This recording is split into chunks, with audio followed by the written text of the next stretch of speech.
Assalamualaikum warahmatullahi wabarakatuh.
Innal hamdalillah nahmaduhu wa nasta'inuhu wa nastaghfiruhu wa na'udzu billahi min shururi anfusina wa min sayyiati a'malina.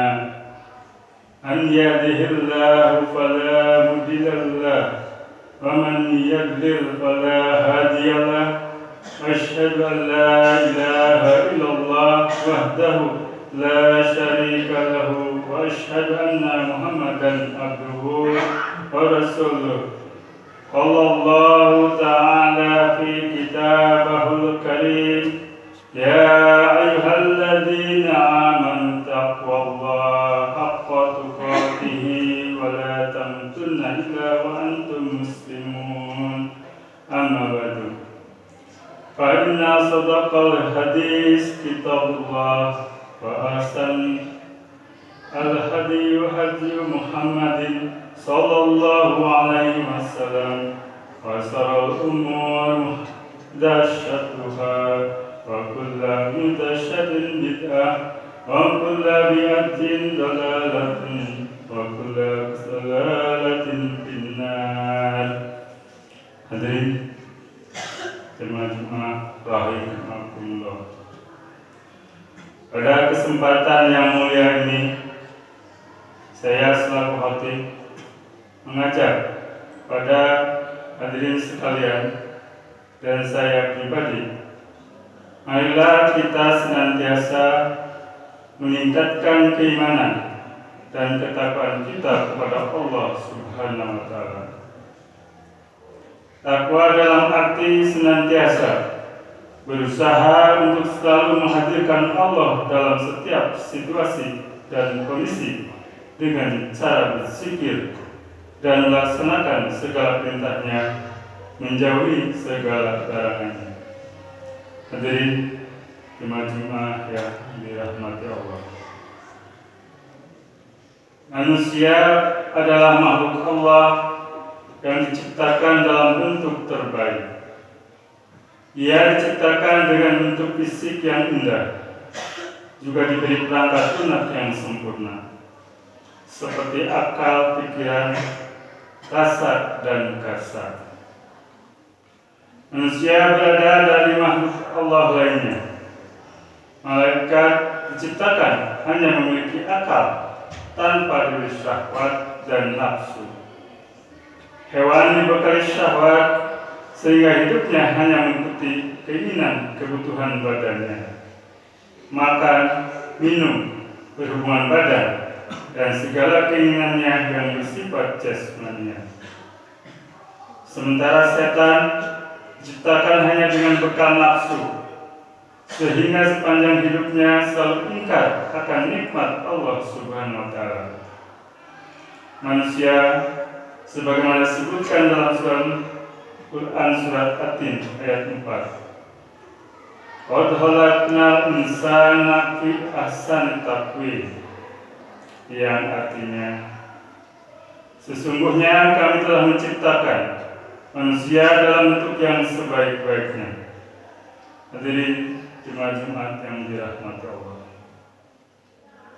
Manusia diciptakan dengan segala sesuatu yang dikaruniakan kepada malaikat, hewan, dan setan, yakni berupa akal, pikiran, syahwat, dan hawa nafsu. Oleh karena itu, kehidupan umat manusia lebih dinamis, karena manusia berjuang dalam tarikan antara ketiganya. Manusia bisa menjadi seperti malaikat, hanya tunduk patuh kepada Allah Subhanahu wa Ta'ala. Bisa seperti hewan, hanya mementingkan keinginan jasmaninya, ataupun bisa seperti setan, hanya mengumbar hawa nafsunya. Sebagai makhluk ciptaan dalam bentuk terbaik, manusia dikaruniai 4 hal sebagai permata di dirinya. 4 permata ini disebutkan Rasulullah dalam hadisnya, sebagaimana dikutip oleh Ihya Ulumuddin, yang artinya Rasulullah SAW bersabda, ada 4 permata dalam tubuh manusia yang dapat hilang karena 4 hal. Permata tersebut adalah akal, agama, sifat malu, dan amal soleh. Hadirin yang dirahmati Allah. Akal adalah alat untuk memahami agama. Agama adalah rambu-rambu atau aturan yang memberikan arah pada manusia. Sifat malu adalah pengendali, dan amal soleh adalah buah dari akal memahami agama dengan mengendali berupa sifat malu. Akal menjadi pemimpin dalam tubuh manusia untuk memahami mana yang hak dan batil, mana yang patut ataupun tidak, mana yang harus dikerjakan atau ditinggalkan. Ibnu Hajar Asqalani dalam kitabnya Nasyirul Ibad mendefinisikan akal sebagai berikut. Permata rohani ciptaan Allah yang berada dalam jasad manusia untuk mengetahui sesuatu yang hak dan batil. Hadirin sidang Jumat rahimahullah. Permata kedua yang dikaruniakan Allah kepada manusia adalah agama. Agama adalah aturan atau norma yang mengarahkan akal manusia untuk menerima hal-hal yang baik, layak dan pantas. Agama menjadi pedoman bagi manusia menjalani kehidupannya, bagaimana mengendalikan syahwat dan nafsu. Akal sehat akan mengarahkan kita dapat menerima agama yang lurus, yang mampu memberikan ketenangan lahir batin dan dapat melahirkan sifat pengendali serta membuahkan amal soleh. Malu merupakan sifat yang dikembangkan oleh agama untuk mengendalikan perilaku manusia yang dapat membedakan kita dengan hewan ataupun setan.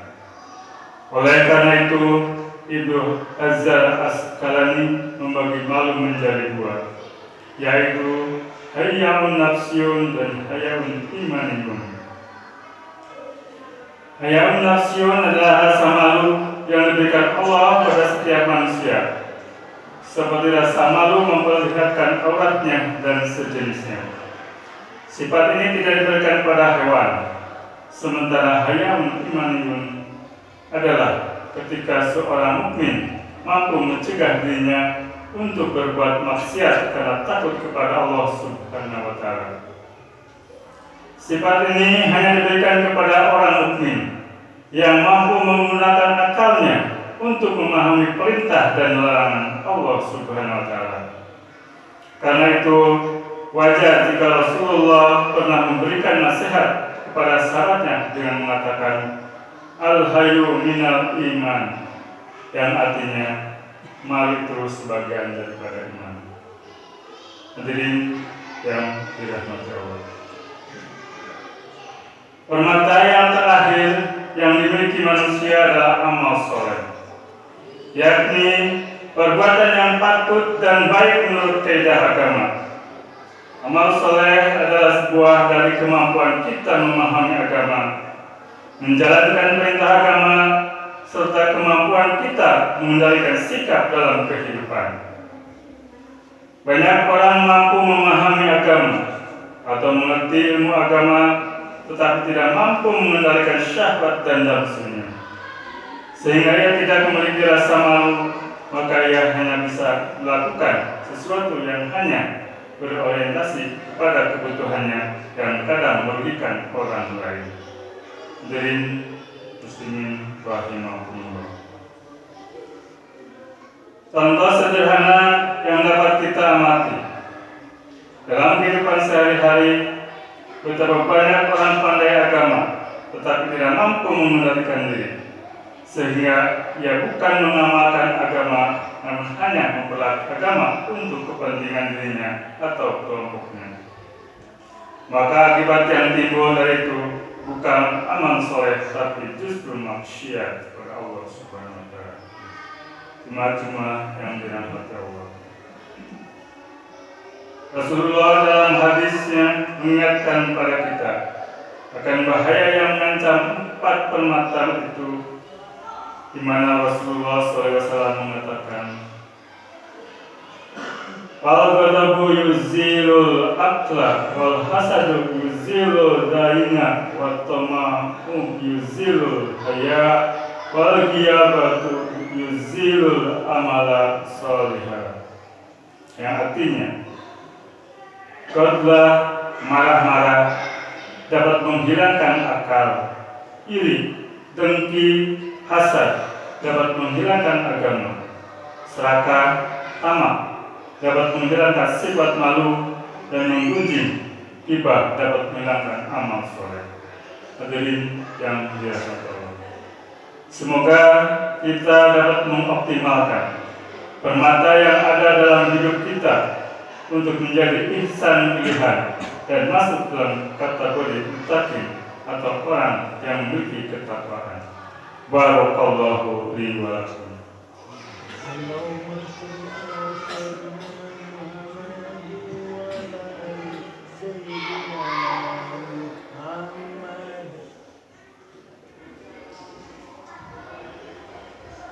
Alhamdulillahi zabal alim ghafur rahim. Asyhadu an la ilaha illallah wahdahu لا شريك له الفتاح العليم وأشهد أن محمدا عبده ورسوله السماح الكريم إن الله وملائكته يصلون على النبي يا أيها الذين آمنوا صلوا عليه وسلموا تسليما اللهم صل وسلم وبارك على هذا النبي الكريم محمد وعلى آله وصحبه وتابعين لهم بإحسان إلى يوم الدين وعلينا منهم ومعهم برحمتك يا أرحم الراحمين آمين يا رب العالمين اللهم اغفر للمؤمنين والمؤمنات والمسلمين والمسلمات الأحياء منهم والأموات إنك سميع قريب مجيب الدعوات اللهم هب لنا من أزواجنا وذرياتنا قرة أعين واجعلنا للمتقين إماما ربنا آتنا في الدنيا حسنة وفي الآخرة حسنة وقنا عذاب النار عباد الله إن الله يأمر بالعدل والإحسان ويأتي عن ذي القربى وينهى عن الفحشاء والمنكر والبغي يعظكم لعلكم